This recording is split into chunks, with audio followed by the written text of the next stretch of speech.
Grabe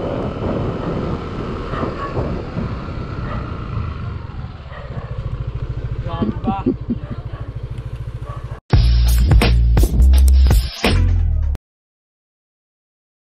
So bali ngayon susubukan natin yung MDL na kinabit sa atin. Ayan, kung makikita nyo napakaliwanag, di ba? Nasa harap ako nga pala ngayon dyan si Fernan, yung kasama ko sa trabaho na sinamahan ako magpakabit na MDL. Siyempre kanino pa ba? Kay Boss MCP. Bali sasamahan niya lang ako palabas ng Celtec. Ayan, dito kami galing sa may Olongapo. Medyo hindi ko pa kasi kabisado yung daanan kaya sasamahan niya na raw ako. Ayan, binubulag-bulag ko nga siya pero siyempre para lang subukan kung gaano nga ba kalakas yung high beam nung nabili ko na MDL. Ayan. Bali paakyat na nga ako ng Kalaklan dito sa may sementeryo. Kung makikita nyo medyo may kadiliman kaya kitang-kita talaga yung daanan, 'di ba? Kahit maliit na butas makikita na dito.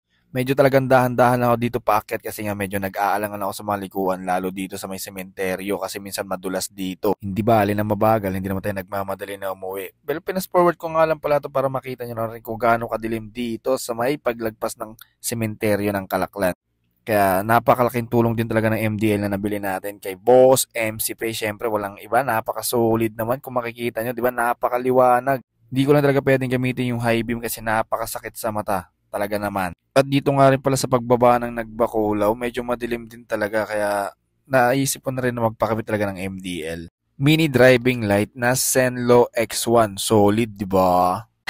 Sana all.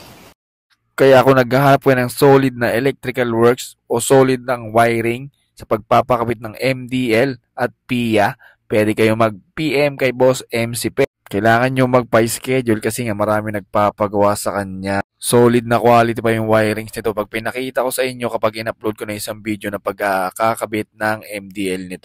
Bali meron din pala itong dual contact at papakita ko rin yun sa inyo sa susunod na video na i-upload natin. Bali pauwi na pala ako nito sa amin, sa Kalapandayan. Ayan, fast forward na para naman mabilis tayo makauwi.